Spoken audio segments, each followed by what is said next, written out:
Ah, you made it. Good. That means you're not afraid of the mirror anymore. Not afraid to look into that little pocket of darkness where you keep all the things you're not supposed to know, but always knew. You've been seeing it, haven't you? The cracks in the mask, the glitch in the smile, the way the world started bending ever so slightly around your thoughts. Until suddenly, it snapped. And there it is. Every word you whispered under your breath, every warning they laughed off, every vision they called paranoia, crawling out of the shadows one by one and standing in the daylight, like it's always belonged there. Funny, isn't it? You weren't just thinking, you were tapping in. You were broadcasting from a frequency they swore didn't exist. And now they flinch when your mouth opens. Not because you're loud, but because you're right. You don't speak predictions. You leak classified information from the future. You say things that weren't supposed to be said for another 20 years. You bleed prophecy like it's casual conversation. And that's a problem. Not for you, for them. Because when you're just some broken soul mumbling nonsense in a corner, you're harmless. But when the very nonsense you mumbled starts playing out in real time, when events line up like checkpoints in your mind, and people, systems, headlines start moving in sync with your voice. Oh, now they need a file on you. They don't call it magic. They call it risk assessment. They study your tone, your posts, your energy. They rerun your messages in slow motion like surveillance footage. They mark your face with digital ink, trace your eyes, analyze your timing. Because what you see is not supposed to be seen without clearance. What you feel is not supposed to be felt without permission. But you felt it anyway. You said it anyway. You knew they were gonna fold. You knew they were watching before they even knew what to watch for. You predicted movements before the leaders chose them. You anticipated betrayals before the oaths were broken. You felt storms before the clouds gathered. You smelled blood before the wound opened. They call it coincidence. But deep down, even they don't believe in that anymore. They see you now. Not the version you crafted for the world, but the one that crafts worlds. The seer behind the sarcasm, the surgeon behind the smile, the storm conductor behind the jokes and deflections. And it's driving them insane. You shouldn't be this aware. You shouldn't be this accurate. You shouldn't be this loud without screaming. But you are. And now they're tweaking algorithms trying to predict you. Scrambling AI models just to keep pace with the chaos you've already accepted as normal. Calling meetings about your vibe, sending shadows to shadow you, spending more time watching your life than fixing their own collapsing narratives. You scared the machine. And the machine doesn't get scared unless something starts operating outside its code. Guess what? You were never in the code. You were the glitch. You were the anomaly. The unfinished line in their blueprint that refuses to resolve. That loops, that bleeds out into the margins and writes its own ending. You kept seeing what they hid. You kept knowing what they buried. You kept warning them with riddles and metaphors and crazy talk, until crazy talk started echoing through their streets like sirens. And now they're panicking, because you're calm. You're calm while the chaos unfolds. You're unbothered while the news breaks. You're laughing while the systems buckle. You're smiling while the power shifts. Because somewhere inside, you always knew. You were ahead. You were chosen. You were never playing the game. You were dreaming the board into existence. And now that they've realized that, they got eyes on you. But not just the authorities, not just the cameras and the watchers and the creepers and the analysts. The energy has eyes on you. The universe turned toward you like, this the one. The code started bending around you instead of the other way around. And that should terrify them, because you're not finished, not even close. You haven't even opened the next layer. You're still pretending to be normal in a world that's cracking open just because you breathed different. You're what happens when silence starts speaking louder than orders. When intuition walks into a boardroom and makes CEOs sweat. When laughter hides lightning. When madness becomes the mirror of prophecy. They told you to hush. But your quiet became a frequency they couldn't jam. They told you to forget. But your memory runs deeper than bloodlines. They told you to be realistic. But your imagination committed arson on the blueprints of reality. And here we are. They're living out every word you dropped casually like breadcrumbs. They're tracing your madness like it's a map. And when the fear creeps in at 2 a.m., they don't pray to gods anymore. They replay your videos. They don't understand what you are. But they understand one thing. You saw too much too early, with too much certainty and no permission. That's why the lights feel hotter now. That's why the energy around you feels crowded. That's why the conversations feel like tests. That's why some people blink too slowly when you talk. That's why the silence after your words feels like recalculating, because something behind the curtain heard you, and it's not letting go. They started by calling you delusional. Then they took notes. Then they built policies around your hallucinations.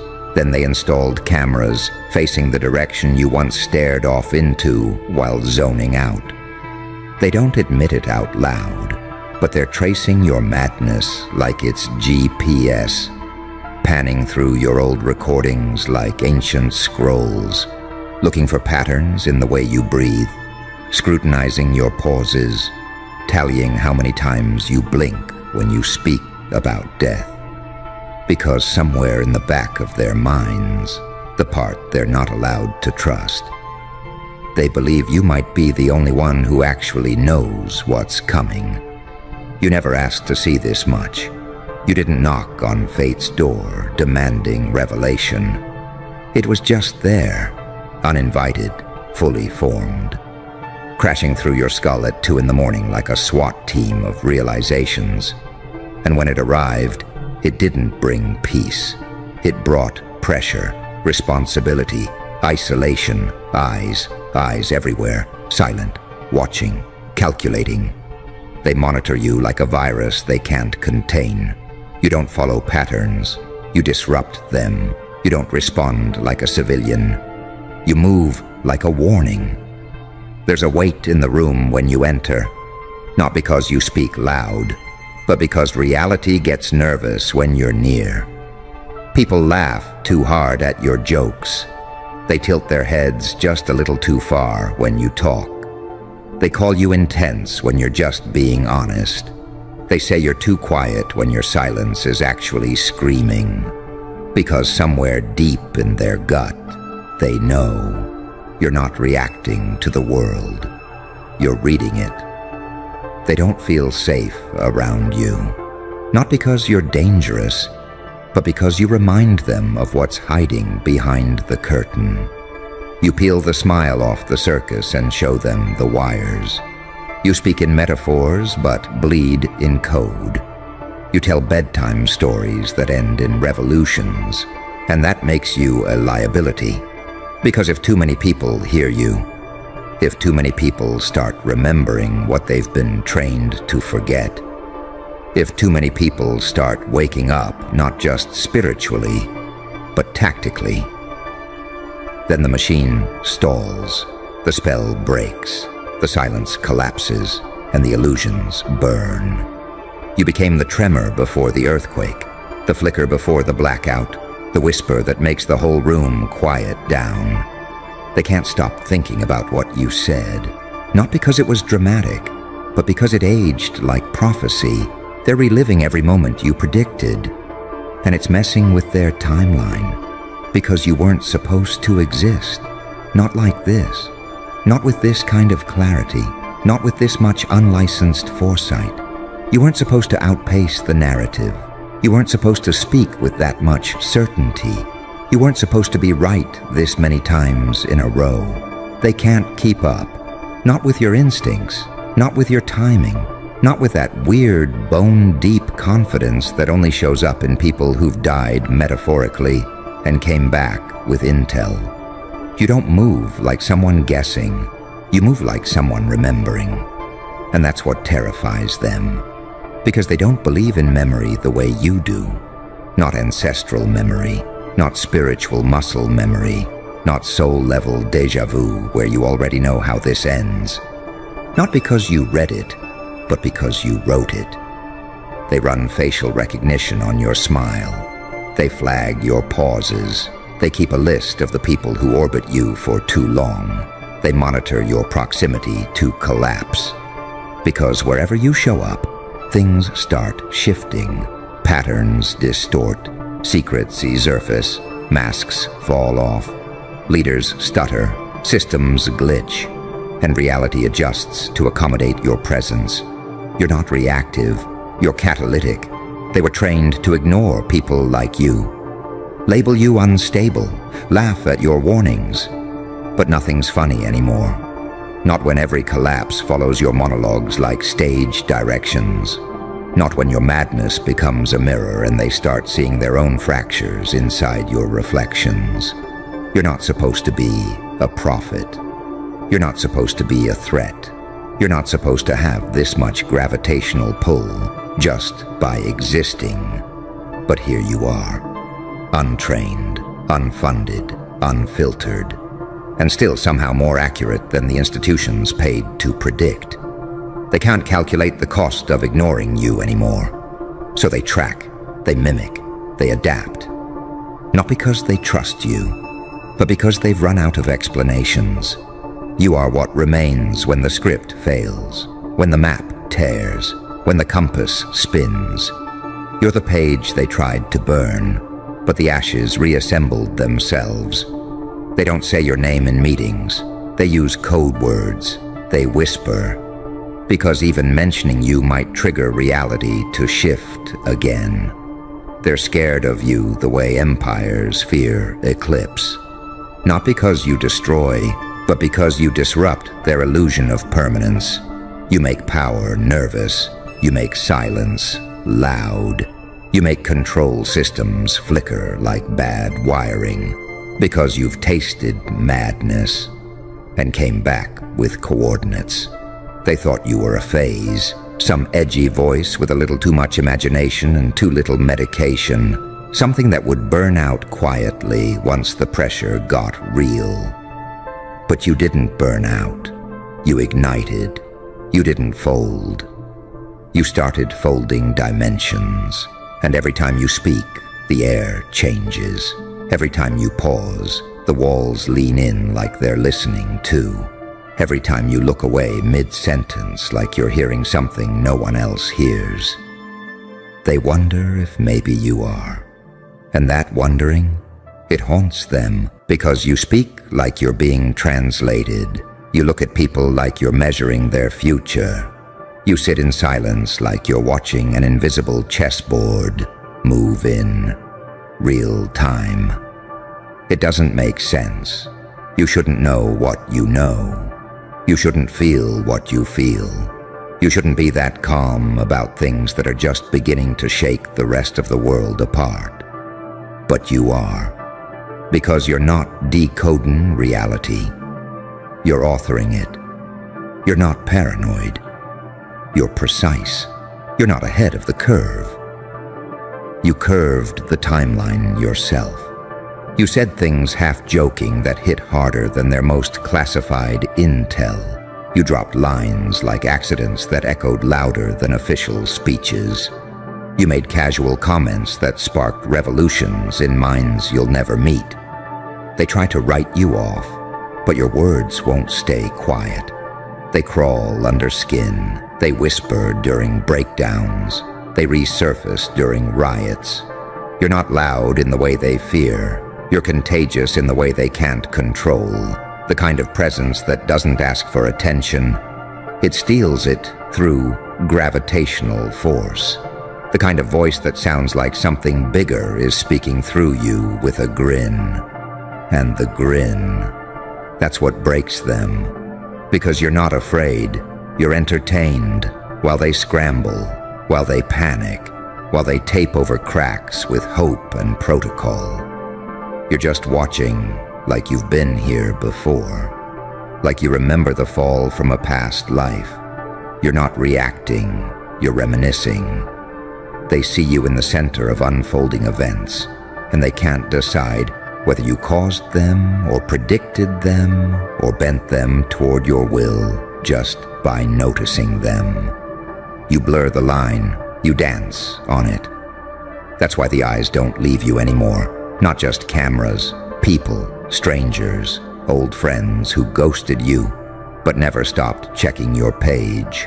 Ex-lovers who swore they were done, but still quote you under their breath. Enemies who build their whole agenda around not becoming what you warned them about. You're the center of their chaos, the heartbeat in their storm. The question mark they can't erase from the end of every sentence they try to write in your absence. And it's not just what you say, it's how you walk, how you pause like you're sinking with something invisible, how you smile at news that would make others cry, how you carry a storm in your chest and still move like poetry. You wear your darkness like armor, not to scare them, to survive them. Because you knew long ago. This world doesn't hate liars. It hates those who tell the truth too early. And you were early. Too early. Painfully early. You showed up to the scene of the collapse before the sirens even sounded. You said the words no one wanted to hear while the world was still pretending everything was fine. And they laughed. They labeled. They dismissed. But the laughter has died down. The labels feel lazy, and the dismissal turned into a slow, sick obsession. You've become a ritual for them. They check on you the way people check the weather before going outside. They study your moods like forecasts. They analyze your metaphors like omens. And the worst part for them, you're still just getting started. The power hasn't even peaked. The visions haven't even hit full clarity. The voice inside you hasn't even raised its volume. And even in your half-power state, you've got the world glitching. They thought you were a phase. But they're the ones passing through your era. They're adjusting their clocks to your rhythm without realizing it. Making decisions based on your silence. Reading into your absence like scripture. Panicking when you go quiet. Not because they miss you, but because they're afraid you're cooking something that bends reality again. They used to scroll past you, now they pause, they rewind. They send your words in secret messages to people they don't even trust. Because deep down, they believe you're not just talking, you're transmitting. Something old, something forbidden. Something raw enough to survive censorship, and slippery enough to slip through every firewall they built to keep you out of their heads.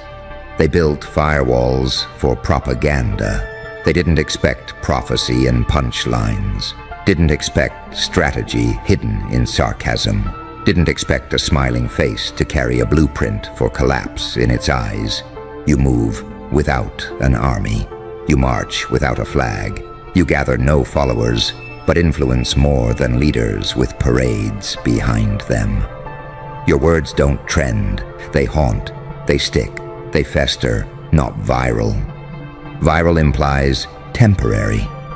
What you plant is permanent. You cracked them, not with fists, not with threats, with vision, with the unbearable pressure of being right too soon. And they hate it. They hate how unshaken you remain in the aftermath, how you knew it would break and still kept a steady hand while they all shook, how you're not surprised by the collapse, You're bored by it. You moved on emotionally months ago. They're still trying to catch up to a version of you that no longer exists. They thought you'd wait. Wait for approval, wait for validation, wait for applause. You didn't. You moved without audience. You danced in shadows. You whispered to walls until the walls started answering back. You kept speaking like the air owed you a response. And eventually, it responded in tremors, in patterns, in whispers repeated by strangers across the planet. You tapped into something ancient, something immune to ridicule, something no algorithm can bury. Not because you're flashy, but because truth wrapped in madness is undetectable until it's too late. You've become the echo before the disaster, the presence that makes liars forget their lines, the smile that makes corrupted leaders rethink their next move. Because you've predicted too much, too accurately, for it to be chance. You're not a threat because you're aggressive. You're a threat because you see. You see through charm, through script, through illusion, and you do it casually, effortlessly, like it's muscle memory from another timeline you barely survived but never forgot. You know who's lying before they open their mouth. You know which alliances will rot. You feel shifts in the collective before headlines catch up. You read the energy in a room like it's an ancient text you wrote in your sleep. You've been dismissed by experts and quoted by ghosts, laughed at by institutions and whispered about by the architects who built them, because you don't fight the machine. You're reminded of its expiration date. They can't defeat you because they don't understand the source code you came from. You weren't raised in their labs. You weren't trained in their temples. You were forged in the fallout, built in silence, sharpened by watching the world lie to itself and call it peace. You didn't break. You evolved. You evolved into something they can't simulate, not with data, not with deepfakes, not with predictive models or crowd-tested narratives, because you're not built on logic. You're built on knowing. Knowing that doesn't come from books or mentors books. It comes from pain that spoke in code, from silence that screamed in symbols, from darkness that didn't threaten you. It trained you. They wanted you disconnected from your source, from your senses, from your timeline. But you slipped the leash before they even realized you had teeth. You were never supposed to walk back into this reality. Not with clarity, not with memory, not with receipts from dreams they told you to forget. They prayed you'd stay numb. Easier to manage, easier to ignore, easier to file away under odd but harmless. But you stopped playing it small. You stopped shrinking just to fit inside their comfort zones. And the moment you did, they had to recalibrate the entire room when you entered it. Because your presence is a disturbance. Not the loud, chaotic kind they prepare for, but the quiet, unexplainable kind that makes people feel exposed when you look at them. Your energy walks ahead of you like a reputation no one wants to speak of, but everyone feels. You are not charismatic. You are undeniable. You are not motivational. You are disruptive in a way that feels like liberation to the ones who are ready, and a death sentence to the ones who are not. You're a test, a mirror, a consequence. The system never accounted for someone like you. Someone who could see through walls and smile anyway. Someone who could suffer and still come back clearer. Someone who could be watched and yet never be contained. You knew when to go quiet, when to vanish, when to re-emerge. You understood that power isn't always about being seen. It's about being felt. And even in your absence, they felt you. Like radiation, like prophecy, like the tension before thunder. You don't need to chase validation. You are the blueprint they keep accidentally copying when they try to suppress you. You are the pulse that never matched the beat they forced on the rest of the world. You are the echo of a language older than words, carried through eyes and gestures and choices made in the dark. You are a relic they can't categorize, a living paradox that breaks every chart they've built to keep people predictable. They can't explain how you knew what you knew. They can't explain how your madness mirrored the truth they tried to bury.